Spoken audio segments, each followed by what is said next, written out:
আসসালামু আলাইকুম। ঝর্ণাস কুকিং হাউজের আজকের আয়োজনে খুবই মজার গুঁড়া সিঙ্গারার রেসিপি শেয়ার করব। এর আগেও আমি আপনাদের সাথে ২ ভাবে সিঙ্গারার রেসিপি শেয়ার করেছি। ডেসক্রিপশন বক্সে লিঙ্কগুলি দেয়া থাকবে। এখন এই কিউট সিঙ্গারা তৈরি করার জন্য প্রথমে আমি ডো তৈরি করে নেব। এই জন্য একটি মিক্সিং বলে আমি ২.৫ কাপ ময়দা নিয়ে নিয়েছি।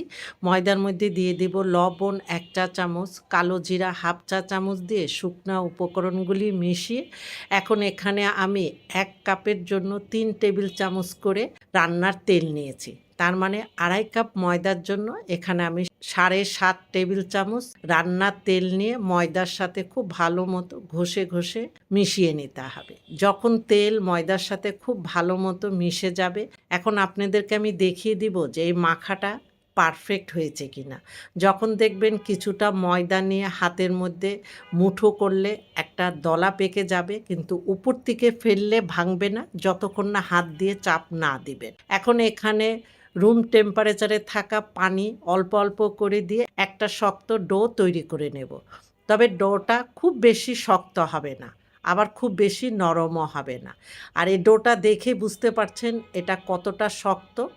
এখন এই ডোটাকে আমি একটি ভিজা কাপড় দিয়ে ঢেকে ৩০ মিনিটের জন্য রেখে দিব। হাতে সময় থাকলে আর একটু বেশি সময় ধরেও রেখে দিতে পারেন।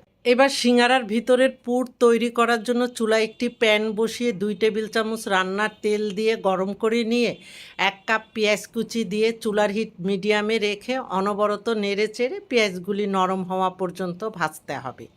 পেঁয়াজ যখন এরকম নরম হয়ে যাবে তখন এখানে আমি আগেই ৩ কাপ আলু কিউব করে কেটে সামান্য হলুদের গুঁড়া ও লবণ দিয়ে সিদ্ধ করে নিয়েছি।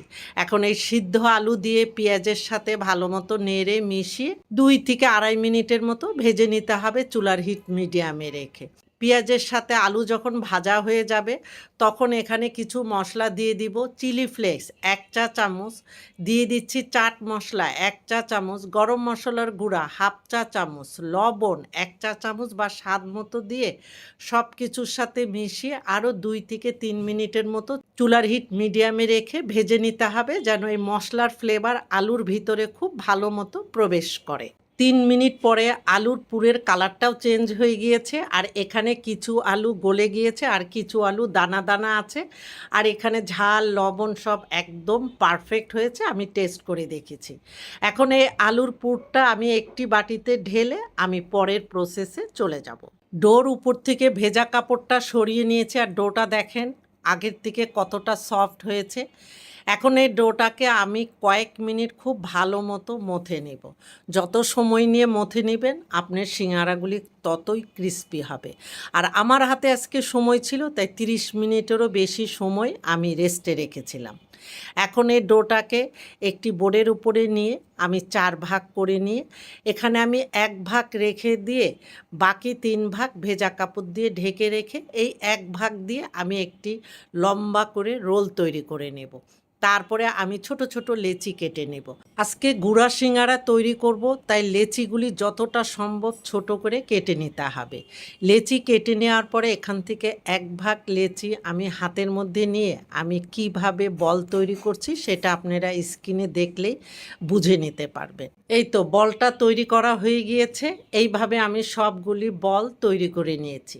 এখন বলগুলি একটি ভেজা কাপড় দিয়ে ঢেকে রেখে এখান থেকে একটি বল নিয়ে প্রথমে একটু লম্বা করে নিয়ে আমি সিঙ্গারার জন্য রুটিটা লম্বা করে বেলে নেব।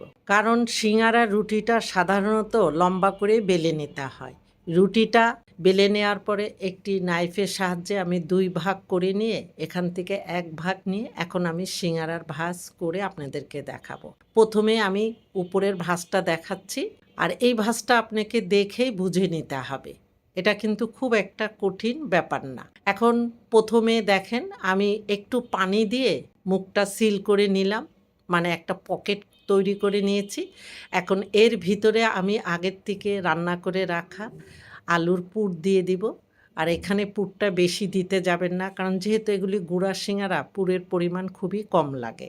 এখন উপরের চারিদিকে আবার একটু পানি দিয়ে আমি সিল করে দেব, কারণ এখানে কিন্তু তেলের পরিমাণ বেশি আছে, তাই পানিটা দিলেই এখানে আঠার কাজ করবে। এখন আমি কিভাবে ভাঁজ করছি একটু খেয়াল করে দেখেন, যে কোনো এক সাইড থেকে এইভাবে একটু চেপে হালকা হাতে মুখটা বন্ধ করে দিয়ে তারপরে আবার এক সাইড থেকে একটু হালকাভাবে টেনে নেব। এটা যে কোনো এক সাইড থেকে টেনে নিলেও হবে। এখন উপরে আবারও একটু পানি দিয়ে এখন এই ভাঁজটা করে দিচ্ছি। এই তো আমার কিউট সিঙ্গারার ভাঁজ করা হয়ে গিয়েছে। এইভাবে আমি একে একে করে সবগুলি সিঙ্গারা বানিয়ে নিব। আর আপনারা যদি ফ্রোজেন করতে চান সেই ক্ষেত্রে এই পর্যায়ে একটি এয়ারটাইট বক্সে ভরে এই সিঙ্গারাগুলি ফ্রোজেন করতে পারেন। এখন সিঙ্গারাগুলি ভাজতে চলে যাব। এই জন্য চুলায় আগের থেকে একটি প্যানে বেশ কিছুটা তেল দিয়ে আমি গরম করে নিয়েছি। তবে তেলটা খুব বেশি গরম করবেন না, হালকার চেয়ে একটু বেশি গরম হলে এখানে আমি একে একে করে কিছু সিঙ্গারা দিয়ে দিচ্ছি। আর সিঙ্গারাগুলি দিয়ে সাথে সাথে নাড়তে যাবেন না, একটু সময় নেবেন। একটু সময়ের পরে দেখবেন যে সিঙ্গারাগুলির চারিদিক থেকে বুদবুদ আকার ধারণ করেছে। একটু সময় নিয়ে সিঙ্গারাগুলি ভাজলে ভাজার বেশ কয়েক ঘন্টা পরেও সিঙ্গারাগুলি খুবই ক্রিস্পি থাকে। এই জন্য একটু ধৈর্য ধরে সময় নিয়ে সিঙ্গারাগুলিকে ভেজে নিতে হবে। দ্রুত চুলার হিট বাড়িয়ে সিঙ্গারাগুলি ভাজতে গেলেও উপরের কালারটা দ্রুত চলে আসবে আর সিঙ্গারাগুলি ক্রিস্পি হবে না। এখন সিঙ্গারাগুলিকে উল্টিয়ে পাল্টিয়ে গোল্ডেন কালার করে ভেজে নেব। সিঙ্গারাগুলি গোল্ডেন কালার করে ভাজা হয়ে গিয়েছে। ঠান্ডা হলে সিঙ্গারার কালারটা আরও ডার্ক হয়ে যাবে।